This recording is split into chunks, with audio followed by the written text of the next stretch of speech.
Melissa is known online as the modern mortician. She is formerly a dual licensed funeral professional who has spent over 2 decades witnessing, participating in, and ultimately challenging the traditional funeral industry. Now she dedicates her time to public death care, education, end-of-life doula services, and behind-the-scenes support for progressive funeral providers alongside her companion, Kermit Therapy Dog. Together they walk side by side with invitation only to serve those who are preparing to transition to the other side. Melissa is very knowledgeable in green burial options for both loved ones and pets and has become one of the most outspoken voices for transparency, ethics, and environmental sustainability in the funeral industry. She has helped countless families navigate end-of-life options that align with their values, from home funerals to conservation burial, while advocating for consumer rights and reform within the profession.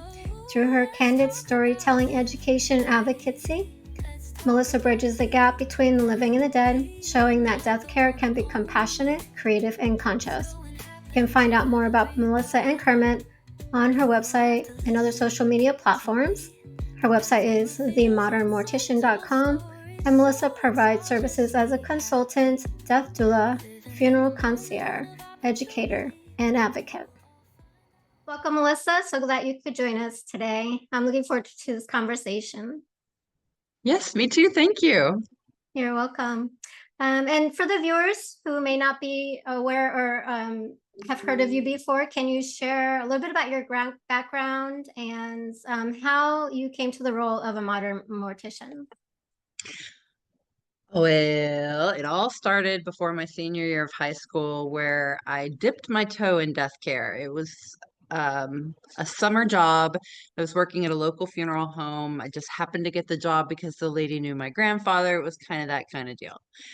And what was meant to, the guys that were there were trying to freak me out, and it didn't freak me out. In fact, what they had done was they invited me back. They asked me to come back to help with something and then presented me with a calvarum, which is the top of a skull from an autopsy, intending to freak me out. And instead, I was really fascinated by nature's art. And then, under the realization this is someone's loved one, I became very involved in what was going on in the prep room because I wanted to give people a peaceful passing. So it just kind of evolved into what I'm doing today. Wow, that is cool. Yeah, I can understand. Like, I've looked into like maybe working in a funeral homes before, but I'm like, I don't know if I really want to do all that.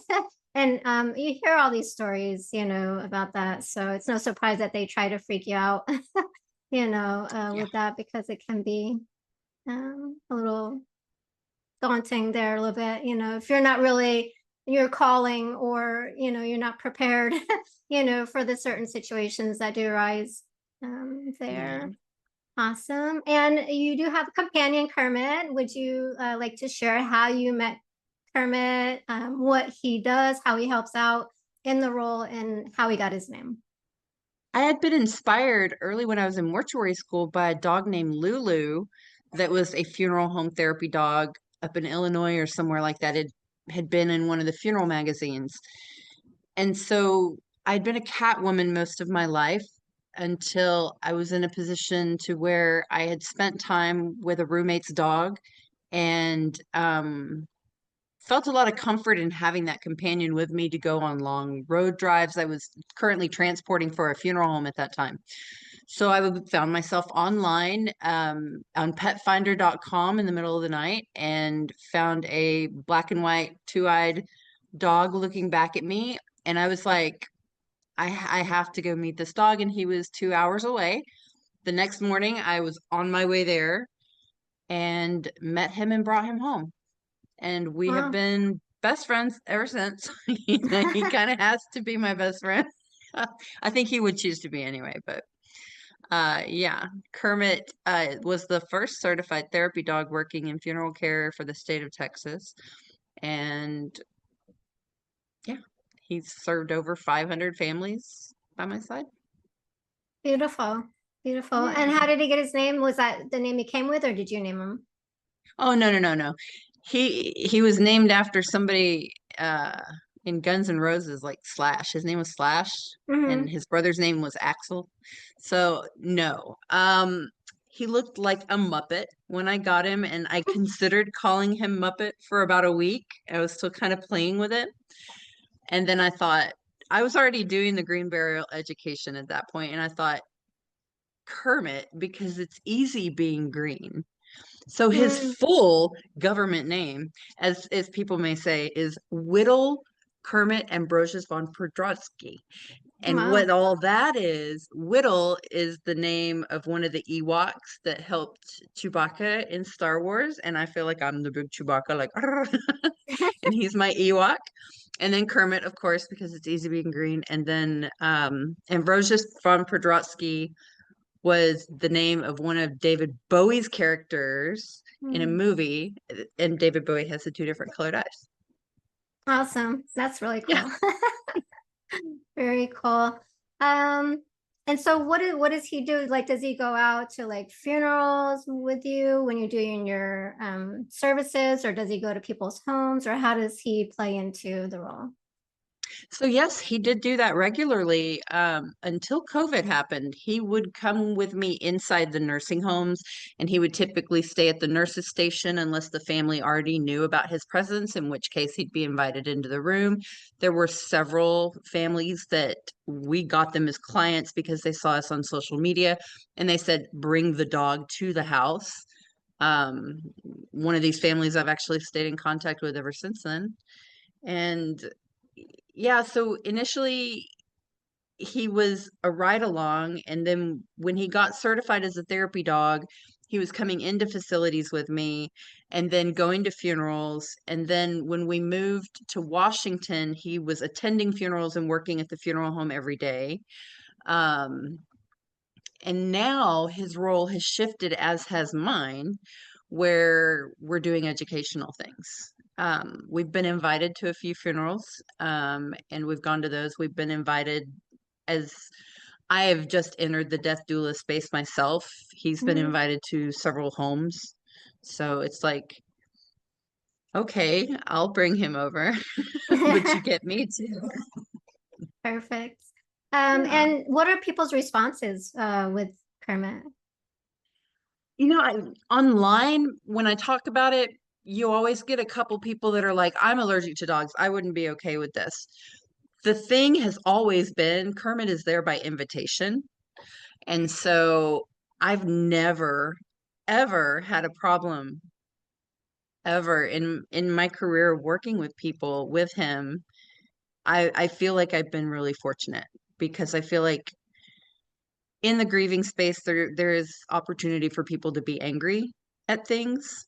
Hmm. And even the smallest thing, like, oh, the dog didn't come talk to me, or I don't like dogs, or anything like that's never happened. Even when we were working in Seattle at a funeral home that served multiple different cultures, some of which were not fond of dogs, we never had that issue with Kermit. I love it. That's good. Yeah. Yeah, definitely. And I can see how that can be like very like soothing for them, or if they're upset, or maybe if Kermit was to go over by them and help them get through that. So that's really cool. Yeah. So Yeah. yeah. He was also a really so we worked alone Hmm. most of our career together. I got him in 2016 until we moved to Seattle, and then we were in a funeral home with other staff members. And so that seeing that interaction happen with people that Hmm. he worked with and then carried on to other funeral homes that we were at was also like a whole nother level of unlock with that dog. It was amazing. Beautiful. It's almost like it sounds like he was meant to do that. Yeah. Yeah. Yeah. Perfect. All Oh, right. let me show you him right Do now. you have a Hold on. picture, or is he? He's sleeping. Oh, it's so cute. Taking a nap. He opened his eye like, "Mm, Awesome. Thank you for sharing. I was going to ask if he was there, if you had a picture. Yeah. So beautiful. yo." So that way everybody can see. So He's are also you on the wall currently back. in? Oh, wow. So what new? Um, are you currently in working in a funeral home, or where are you working out of, like home, or you have your own business that you set up? So yeah, interesting story. The funeral service industry gave me such bad PTSD that I have been disabled for the last year and a half, 2 years. And I have just re-entered the working world, starting the Modern Mortician as an online educator through social media Hmm. and doing consulting work. So I've been transitioning from that phase in my life of healing to getting back out there.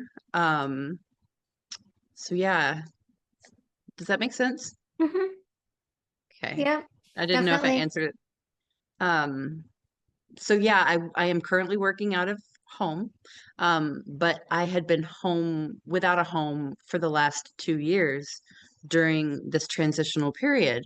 I was fortunate enough to have older women in my life that who had lost their husbands and needed help. So I had places to go, but I never had my things with me Hmm. until this past week. Like, this is all new for me. Having all of my things in one place again and being able to educate people with the tools instead of just my mouth and my photographs is really exciting for me. So, yeah, I'm hoping to help other people develop green burial parks. We recently collaborated out of Kingston, Washington, and there's now a green burial pet sanctuary there. So there's a place for people to bury their pets when they die instead of just having to choose cremation, and it's green burial based. So we're hoping to have more collabs like that. And the goal is to have social media grow enough that I can get my own land and bury people and pets at an affordable cost where it saves the land, like a true conservation burial park. So if you follow me on social media, every poke is like a penny. Every like, share, comment helps me get to that dream. Mm, beautiful. I love that that dream, and making that come true. So beautiful. Yeah. Yeah. I can't wait Um, to invite you to my burial park. awesome. Definitely, I would come and check it out. I always wanted to kind of go to Washington anyway. It's on the It's to-do list. lovely. So beautiful. So you do sis, not just people, but pets when they have funerals and things like that. Yeah. Okay. I think they're very important as not only as our family members and companions, but they are a good educational tool for other humans as to Mm-hmm. how we can handle our dead, Mm-hmm. especially the little humans. Yeah. Yeah. They seem to be very attached to pets. They love pets, I think. Yeah. Yeah. Um, what is the difference that you've seen between maybe assisting, pets versus a human going through the transition process? People are planning for their pets a lot more than they're planning for their people. Hmm. What do you have any idea why that would be? I think because there's not a sense of urgency and there's not a sense of authority. Um, with people, of course, they're avoidant of talking about death, but if you have a dog or a cat that's got cancer diagnosis and you know this is at the end of the life, you're going to keep them comfortable at home, but with mom and dad you're throwing the medical book at them or doing whatever the doctor says, which is throw the medical book at. I mean, different things like that can happen. I just see people slow down and breathe with pet deaths, Hmm. and then they make decisions like, okay, I don't have to do what the vet is advising me to do. There's a water cremation place I can contact, or there's this green burial park I can contact. It just seems like with pets, people take just a pause long enough to remember things they've seen online or have conversations with friends before a final decision is made. And I feel like with humans, we go to authority. What is normally done? What do they say is the norm? And we take that as norm instead of, you know, you go to a funeral home and you're like, I want to have an unembalmed viewing, and they're, oh, we can't do that. No, you can't do that. It's because you're uncomfortable with it. Get a funeral home that is comfortable with it, and stop Mm-hmm. talking to these clowns that are going to waste your time because they Mm-hmm. didn't get to embalm your loved one. So that's kind of what I mean by Yeah. authority. Yeah, I've noticed there's a lot of avoidance, around the topic of death. And I've had experiences ever since I was a child, with the other side, intuitive abilities, sensing, smelling, feeling um, other people. I don't know the word to use really. Other Entities. existence that's beyond what we can see here. So it's almost like I can sense them being there, Uh-huh. that when they've passed over, or I've also known when people are going to pass over. And so I think there's also the religious perspective. I think there's just a lot of things that, people are fearing around death. And maybe that is also why they don't want to talk about it. But you're right, they don't really consider. And I think feel like it's more chaotic with a person versus, their pets. It's a whole different ball game or view, that they take on. So it's interesting. And so, what has been some of the most profound lessons that you've learned between the person and the pet when you're walking with them in death? Anything really stand out to you? Just how okay we are. I don't know. I just, it seems easier to guide people through the death of a pet in a home funeral than a person, because they again revert back to, this isn't what we've normally done. Mm-hmm. But with pets, they're willing to be a little bit open. Mm-hmm. Yeah, that makes sense. And part of it is the education. Would you agree with that? Like they're not really educated as far as, because like you said, they just automatically go to authority. Like they're not Yeah. educated on other options, oh, and I don't have to do that. And maybe taking that step back and looking at, as they do with pets, I can do other options. I don't have to do that. And I've talked to some people about the process in funeral homes and things that they do. And it's kind of horrific, Mm-hmm. you know. Yep. Reformed embalmer. Mhm. Yeah. And so if this is really your loved one, would you put them through that, whether it's in life or in death, right? Not unless I hated him. No, I'm Hmm. sorry. Yeah, it can be kind of horrific. So Mhm. definitely. And so I'm on board with the whole green burials and things like that. I think that's amazing. Not to mention for the environment, because there's so many graveyards that are unkept. It's land that can be used for something else. Mhm. And it takes up space. People only go there on holidays or, they're passing or just whenever they get the inkling to go. And so it's just space there, Mhm. when it can be, let's say, recycled, so Green yeah. burial parks are living and death spaces. They have Mhm. trails. They're encouraging people to go walk and look at the different flora and fauna and nature and wildlife.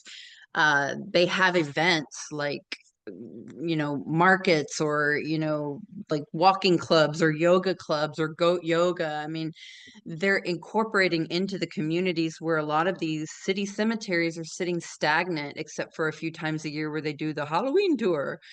And it's just like, these cemeteries were designed to be living and death spaces. They were designed to have picnics in them. They wanted people to come back. And they've turned into this place that's shunned, where only the Mhm. cool kids go to walk their dogs, which by all means, I certainly love going to the cemetery by myself. But it is great big space that really should be used. One of my earlier understandings of this was when I worked in Austin, Texas. There was a big city mental hospital, and they had a big old city block blocked off, and apartments and everything all around it, and then just this big open field where they didn't have headstones with names. They were numbers because it was a HIPAA violation to have their names, but it was a Hmm. beautiful space that should have been opened up, and with park benches and things for. And instead it was just, it was there and it was mowed, and it was there and it was mowed, and that was it, and nobody could go in it, and nobody could enjoy it, and it just, that's bad. Hmm. Yeah. Oh my gosh. Yeah. And I can see what you're saying. It should be for life and for death. You know what I mean? So like people should be able to go and enjoy it and it be more welcoming, I guess is the right word, to make it Yeah. more enjoyable. And I love that and some of them they do have paths that you can walk through and that'd be awesome. And so with the rituals and practices with difference between pets and humans, what is there any differences between like performing funerals or rituals or anything like that, or is it basically the same, just different pet and human? Yeah, it's just different body care. Hmm. Everything can be the same. You can Okay. have a home funeral, you can have an overnight vigil with a human or an animal, and it's just body care. Okay. Yeah. Um, and I also noticed that you mentioned mushroom shrouds. Can you explain what that is? The mushroom burial shroud is bogus. So I was the whistleblower on that product. A lot of people say, I want to be a tree. I want to go in there. I want to do that. I want the mushroom shroud. It was a cool concept. It made it to a TED Talk, but it was a concept. She was growing edible kitchen mushrooms in a terrarium in her kitchen on fingernails and hair clippings. That doesn't translate to underground to detoxify a body for burial, which is how this product was marketed. And it was taking advantage of people that were grieving. And the worst part of this was that an authority in the death care space, the Order of the Good Death, promoted this product without proof of it working. And then the creator silently said later, oh yeah, it didn't actually work. Yet how much money did you make selling this mushroom infused shroud to people? Mm-hmm. You got Luke Perry from 90210. I mean, so that has made me very cautious of products in the death space. So like you see the pod where the body is curled up with a tree sticking out the top. Concept, it's not real. You put roots in contact with a decomposing body, that's heat. It's going to kill the tree. Do you want to die twice? No, that's not the intention. So it's like, yeah, I don't know. That's a soapbox of mine. But now there's a mycelium coffins. And while there's a company in the Netherlands that is making them and bringing them across the state, to the Mm-hmm. United States and then distributing them through different vendors, there's a guy in Pennsylvania that makes the same thing. Like, shop local, guys. Like, Mm-hmm. we're all getting caught up in the new fad thing, just like human composting, and nobody's slowing down long enough to ask questions. Mm-hmm. Yeah, definitely interesting because you do see a lot of it, the what is it, the coral reefs, and then you have all kinds of different concepts, but does it really work? Is The it really? coral reefs actually do. Those are a cool concept, and actually anybody could mix cremated remains with concrete and turn it into a reef or something. But Mhm. yeah, that is a concept that works. But the tree pod, no, the mushroom burial shroud is nothing more than being wrapped in fabric, Mhm. which is fine. Um, the mushroom coffin's a thing. What else do people get into? I don't know. What have you seen? Those are pretty much the ones that I've seen so far is the tree, the ocean, the mushroom, and then yeah, just like green burials, where they have it in like a park where you can walk around. But that's pretty much what I've seen so far. Yeah, Yeah. Yeah. So you think that like the mushroom coffins would work or I think they're a gimmick. I think hmm. I I think first of all, transporting them from wherever they're made to the funeral home, they're soft and they're not Hmm. hard. They can get damaged. So already that's a problem. And then when you bury them, they're going to collapse in and you're going to have to, you might as well just be in a shroud. Hmm. I mean, unless you really don't want anything touching your face and you want to lay in a bed of moss, then by all means, then that is the vessel for you. But personally, I think it's a money grab and I am just really disappointed in the funeral industry as a whole. I understand. So what are your suggestions if somebody's looking for alternative other than like the coffins? Because I feel like they would take a long time to break down. They would take, and if you're trying to be like organic and regenerative, like with the earth and the environments, we don't want toxic things in the earth. What are your suggestions? Well, if you want to support a small creator, Google Funeral Artisan Collective, and they are creators like you and I that are making shrouds, wicker basket caskets,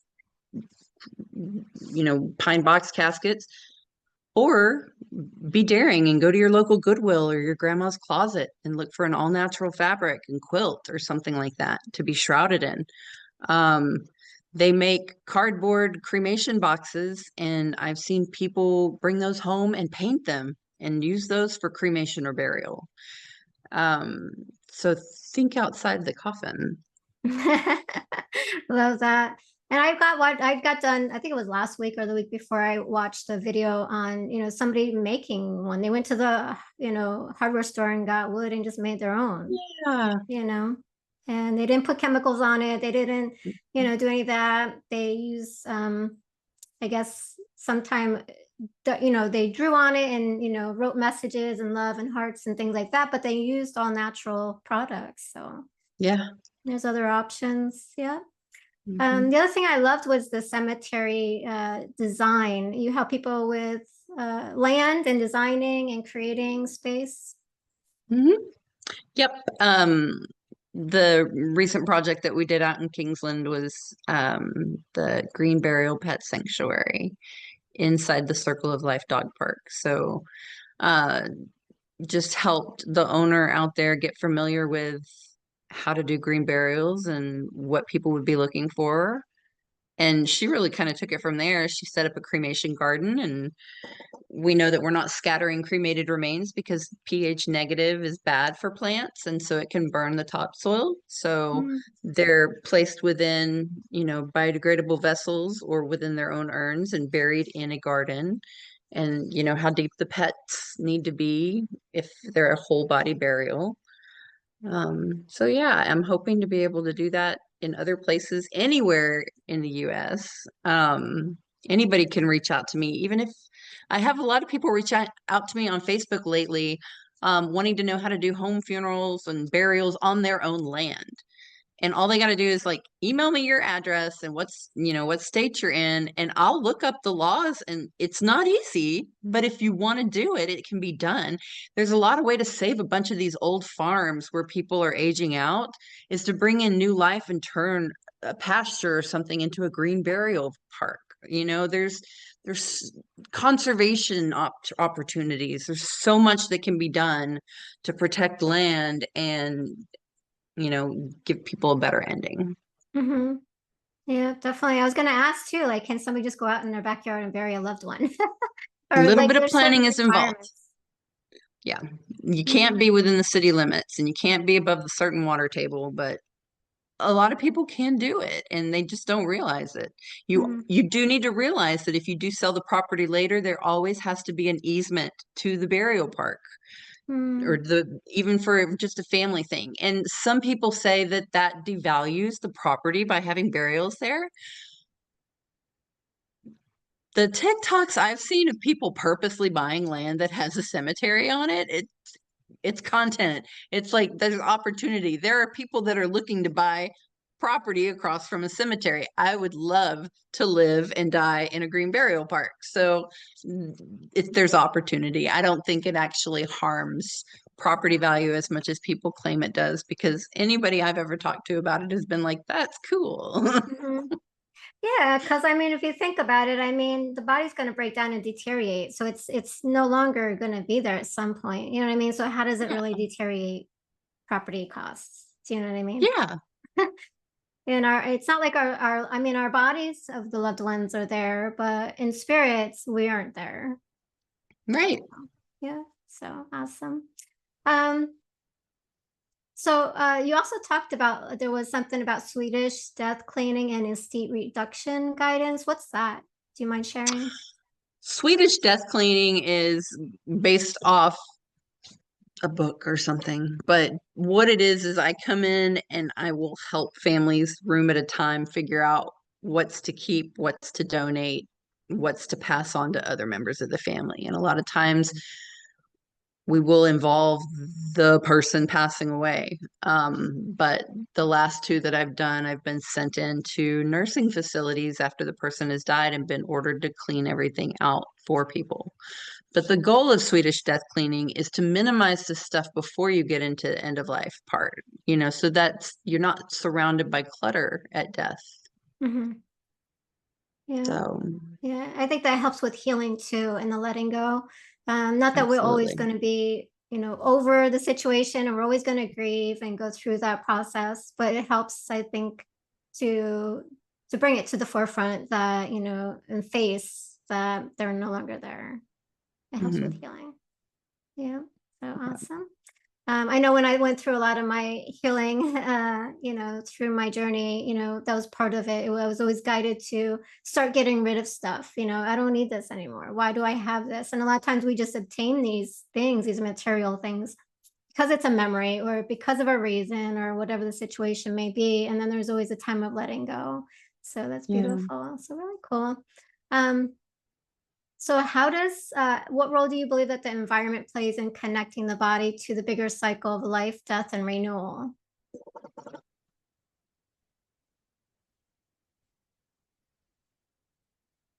I don't know how to answer that really well, but I think that we're not doing ourselves or the environment any favors by trying to prolong the visual of death.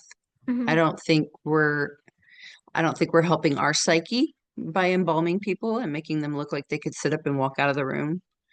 I understand that, yes, it's a nice memory picture, but so is seeing somebody that looked sick and frail and hurt look peaceful and relaxed and dead. It's mhm, okay. You don't need to make them look like they're going to go to the show. Um, I'm saying this because of my personal witnessing of different people handling death, whether it's they kept the body at home, they were very hands off, they left the room immediately, they didn't want to do anything, or they got involved with shoveling the grave. It just the the way that I see people move through grief is something not a lot of funeral directors and death practitioners have seen because I've been doing it for so long. The traditional way and the alternative way, which is hands-on, home funeral, holistic stuff. People get on a grieving healing path a lot better when they are involved. mhm, And when you sterilize it and you cut them off from that process, they struggle. And people would say, how do you know somebody's struggling? Because I see them a week later, a month later, a year later, and I see these other people that did it differently and where they all are in the process.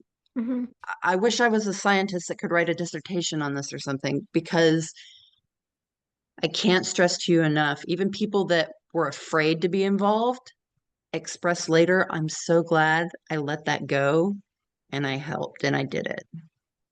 There's one particular story where we did a documentary for National Geographic, and he was very adamant, young man was very adamant. No, this is my mom and grandma's thing, taking care of grandpa as he's dying in the house. Just, I think he should be at the hospital, whatever. I love my grandpa, but that's their deal that they want to keep him at home and do a green burial.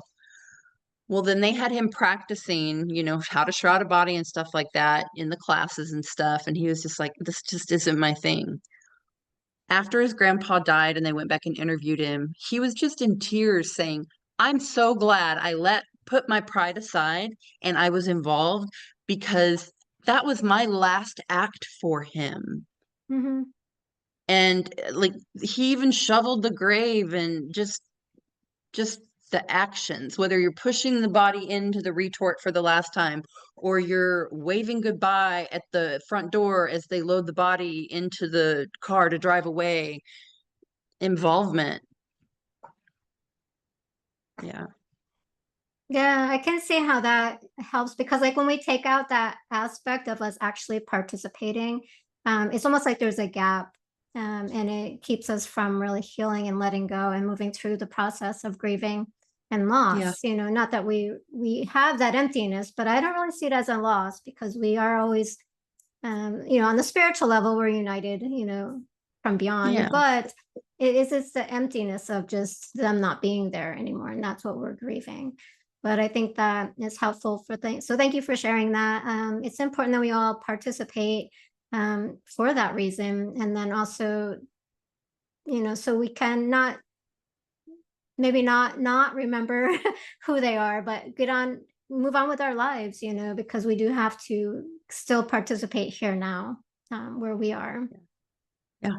So beautiful. I was going to ask you if you, but you already answered it. I was going to ask you, if you've seen a difference between that. So thank you for sharing. And so, on the spiritual level, since I brought that up, and so some of these questions may be a little woo-woo for you. Have you seen any mystical experiences on your journey, like energy shifts, or noticing any presence, in the room when people pass over? I seem to have spiritual blinders on.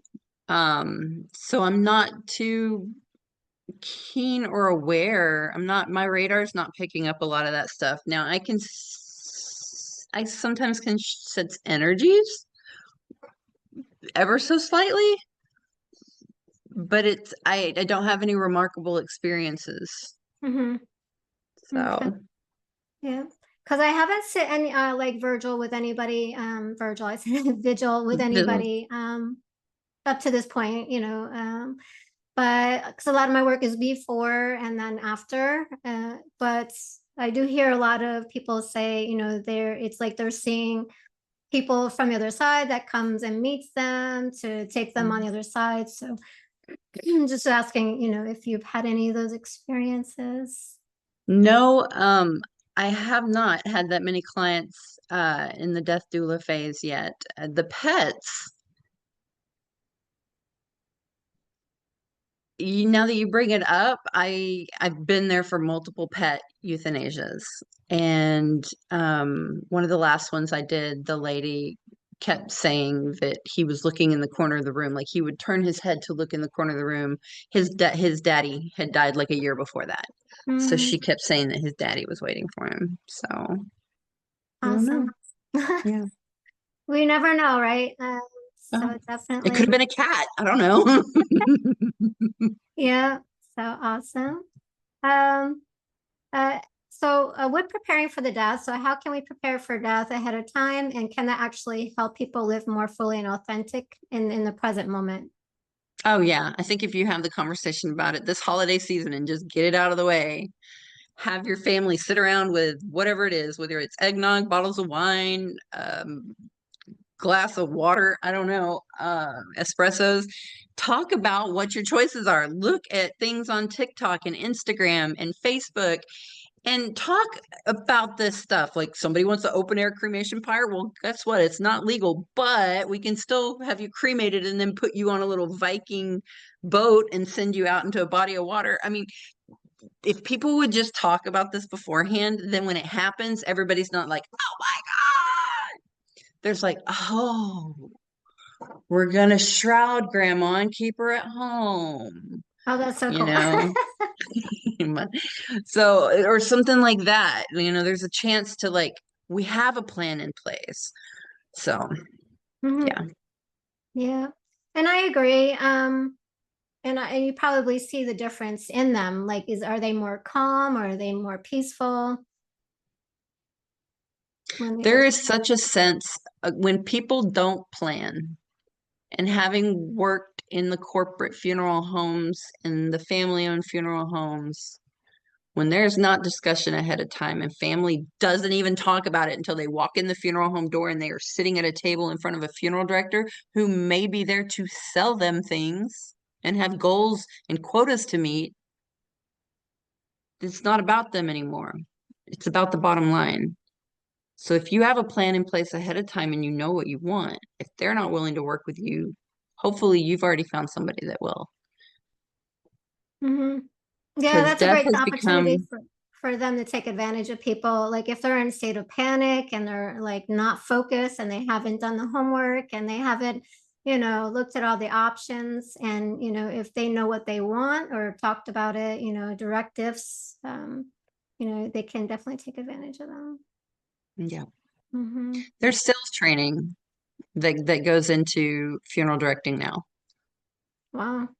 Yeah. If you go to little tip, if you go to a corporate funeral home that has like a cemetery attached, say because your whole family's gone there or you have a preneed or something, they're going to put you in front of a salesperson first that's going to try and sell you property, a realtor in the cemetery, because that's how they get you. If they get one family member in there, they're going to get Mm. more family members in there. So they sell you the property because cremation is but and Yeah. then if they go for cremation, then they're going to show you this beautiful property where you got to put the urn somewhere forever, because that is an epidemic that people are bringing urns home and they're ending up in Goodwill or thrift stops or on the side of the road or in movie theaters or at Walmart. So it's about sales in some of those situations, which if people aren't aware of ahead of time, they think this person is here being kind and guiding me. They are being kind and guiding you to a sale Mm-hmm. Yeah. Yeah, because there's we go dark for the side to everything, including funeral homes and things like that. yeah. I'm currently working some hours in an assisted living. Like even in Uh-huh. there, like Yeah. it's sad. It's all about the money. Yeah. Mm-hmm. And how quick they can turn that bed over and put somebody else in it. And Mm-hmm. yeah. Yeah, unfortunately. Um, and so you did also talk about the burial ground. So 50 states or 50-day mission. Can you explain a little bit about what that is and what you're working on? Yeah. So there are resources online to find green burial places in your area. However, Google is skewed. You type in green burial Nevada and you're going to get the human composting place because there's no green burial spaces in Nevada or Utah or whatever, because they're running ads that say green burial. So there's a fight on Google. You can't always get accurate information. AI doesn't give accurate information. The Green Burial Council, bless them, they are by membership. You have to pay to play. And that isn't fair to the entities that are existing out there and doing things. Like I started my green burial career at Eloise Woods in Austin, Texas. And I knew she didn't want to pay every year to the Green Burial Council to be on their list. Mm-hmm. I have seen funeral homes pay to be certified that do not give two squats about green burial, but they want to be on the list. So I was like, where's there a place where these places that aren't paying to be on a list and aren't paying to play Google's ranking, where are they going?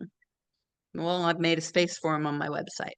So I started doing the research myself, going through other websites, other referrals, books that I had, and I'm still building the list, but hopefully by the end of this week, you'll be able to go to themodernmortician.com/ and then your state. And if it's 2 words, it would be like New-Jersey. And you'll be able to see all those green burial and conservation burial and natural burial locations so people can find them near them. And if there's not one there, it'll give them instructions on this is how you get it in your area. Approach the existing cemeteries. Ask them to set aside an area where there's no embalming and no vaults. Let's get this movement rolling. I love that. Yeah, and Yeah. hopefully they'll be open to doing that in their space, but do you think they'll be going to be losing sales doing that? That may be the hurdle. Well, now it's the only way they can keep them from going to cremation. So Yeah. it does give. So 10 years ago, I was being laughed at by people in my industry. I was invited to speak at the Texas Cemetery Association, and I remember my colleagues laughing at me and making fun of me on Facebook later for talking about green bear. I even showed a clip from 6 Feet Under, where he was like, this is all sanitized. I shouldn't have done that to my colleagues, but you live, you learn. Uh, but now they're all scrambling to have a green burial section or to pay to be on the green burial website because the boomers have come. The silver Hmm. tsunami is here. The death boom is happening. And they want something better. They want things that are more personal to them. And they see things online like flowers all over a grave. You know, you see the imagery that I've been putting out lately, and people are over the moon about it because they didn't know it was an option. Because funeral Hmm. homes are like, oh no, you can't have a viewing without embalming. Stop. Embalming is not required by law. It's what you do to make you look good when everybody comes to see the body. Right. Yeah. Beautiful. Yeah. And I've watched some videos where they're just putting makeup on and just doing all that. And I'm like, oh my gosh, it's crazy. Yeah. Yeah. So, um, with like for with the land, like if you were to go look for land, where would you go and start? So I'm in Florida. So in Florida, where would you go if you were in Florida? Do I go to like the county or to find land, or what are the requirements just in general? So you definitely want to be outside of the city limits and you don't want to be over a water table. And then you would want to make sure that you register the land as a cemetery with the county and go from there.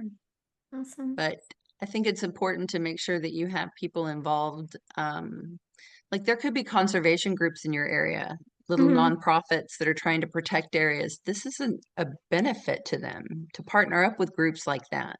Or Hmm. existing pioneer cemeteries that are neglected and forgotten that still have land behind them that hasn't been used. Adopt the cemetery, develop a Friends of so and so cemetery and revitalize it. You know, that's what Destination Memorials does. Ed Bixby, he goes in and finds these old dilapidated cemeteries and buys them for like $1 and then turns them into green burial parks. Like, let's go, Wow. people. Awesome. That's really cool. One of the coolest green burial places I've seen that's opened recently is out of Oregon, Great River Natural Burial Park. Their land was designed as like where campers could come. So they have all these roads and trails built in, but you see the mountain and it's just expansive. So all of that was already pre-built in and it collapsed, you know, like the business collapsed, Hmm. but people weren't coming and renting spaces. And they bought that up and there you've already got sections and everything. Now you just start burying bodies in it. Like, Wow. So it was like a campground? yeah.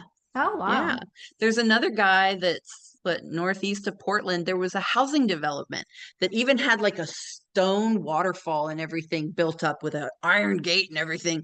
And then they like blew through the money or something. And so then there's all this expansive land behind it and roads and no houses. So Wow. he's turned that into something for where they're dumping compost bodies or something. So there's spaces out there from these businesses that are falling apart that could easily be incorporated into conservation and green burial spaces. That's really cool. Yeah. And composting bodies, what can you give a little bit more about what that is? Yeah, I can be 100% transparent and say I'm not a fan of it because I think they rushed it to market. But it is a good concept. Katrina Spade is the one that went to market with it initially. And bodies are placed in a big, like refrigerator style vessel that's on its side, something big. And there's a bunch of hay and alfalfa and stuff put in, and then the body is put in, and then moisture and heat is monitored. And then after a month, they remove the bones and grind them up and put them back in, and then mulch it up. And then it's basically mulch, but they call it soil and that's given back to the family and Mhm. it yields an entire pickup bed full. So that's what that one guy has that land for is for people that can't take an entire pickup bed full of grandma back. It can be dispersed on land. Now, here's where I get icky about human composting. My radars are going pew, pew, pew, pew, pew, pew. How quickly it monetized, how quickly other companies jumped on board and what their backgrounds were. Like One of the other companies was an early investor or advisor to the first company, and then he took their idea and duplicated it. And then you've got another one that's visiting a guy that's doing it in the backwoods, and they take their vessel idea. It's been very backstabby to see happen. But what they're not addressing is PFAS and microplastics. At this point, science is we've got at least a credit card of plastics in our body. If you are mulching that up and you're putting it into the Duwamish River or something because you're trying to revitalize nature, but you're sending PFAS and microplastics downriver, we've just completely destroyed what we were trying to repair. Makes sense. And I've asked and they just nobody will show me the proof.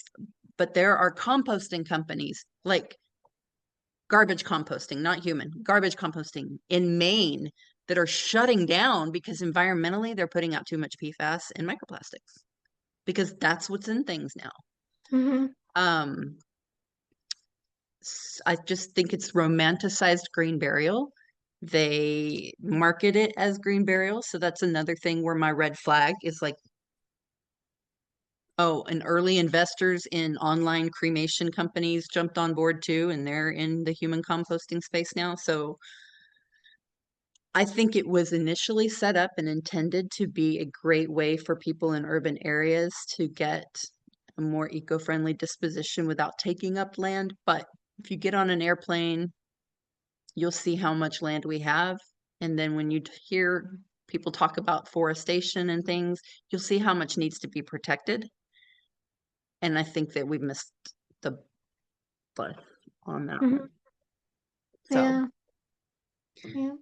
yeah, it's important like that in our process of, trying to be green and not to destroy in other areas, as we're doing it, because it's kind of defeating the purpose of it. So, and the amount of money and fundraising that has just gone into these things, and I haven't seen any of it go back to actually help people because it's still a very unaffordable process for many. Starting at over $5,000, which is double what a green burial could be. So, yeah. I was looking at some shrouds and some things that you can use, to do green burials and ceremonies and funerals. And like even some of them, they're getting a little pricey. I looked at a shroud and with I guess the board inside already there. So you just lower them down. So you don't need like equipment. You don't need to hire people. Them alone now I've seen at $500. Yeah. Check out Sanctum Shrouds. She's out of Canada. She recently sent me a plant dyed shroud, very affordable. But yeah, people can go to Home Depot and wood. And bodies are not that floppy when they're deceased. They're a little bit rigid, so you don't have to lower them on a board. You can have plenty of straps, but people don't know this because they're not doing it every day. Death doulas don't know this because they're not doing it every day. I'm the one that's been through the fire, so I'm here to tell you all it can be done. Holler at me. I'll tell you how to do it. I even had a funeral director the other day go, how do you get them to levitate over the grave? And I was like, do you not see the 2x4s? Like, lift and remove, and down they go. Yeah, beautiful. So, but yeah, I get it. People that don't do this on the regular, they overthink it. And so I am happy to be a resource for anybody that wants to know how to do it gracefully. It doesn't have to be like you saw in 6 Feet Under where they're like tripping over each other and lowering her into the grave. I haven't seen that. I'll have to watch that. Yeah. Oh, 6 Feet Under is by far the best television series to emulate what it's like working in death care. From the corporate stuff to the family drama to the way that people die to the way that people act. But the very end, one of the main characters is green buried. They do it twice. That's what opened my eyes to green burial. and many other people, was that series. So it's very close to my heart. Beautiful. I'm definitely gonna check that out. And then with legacy planning, I like to kind of bring this in, into, because I help people with legacy planning. What is it that they're trying to work on? You do legacy planning, so you understand what that's about. So how do you see 50 States mission generating and leaving behind? What do you hope your legacy is with everything that you're doing?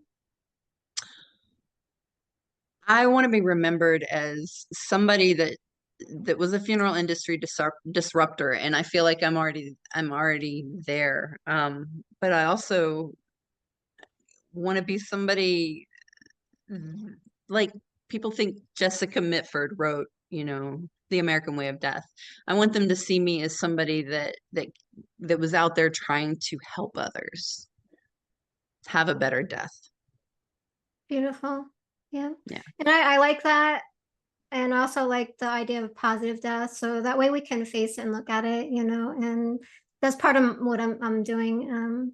Not as positive as to ignore it, but so we can face it, and make it part of life, because it is a part of life. We all go through it. Yeah. Mhm. Yeah. And it's interesting because like I do have, like I said, some intuitive abilities and things like that. There's a song that I wrote down through like automatic writing, and it was about death. And so I have that playing at the beginning and the end of the videos. And so it's really cool. Cool. It talks about, we're all going to go through it. And it just talks about, the truth in our life and accepting it.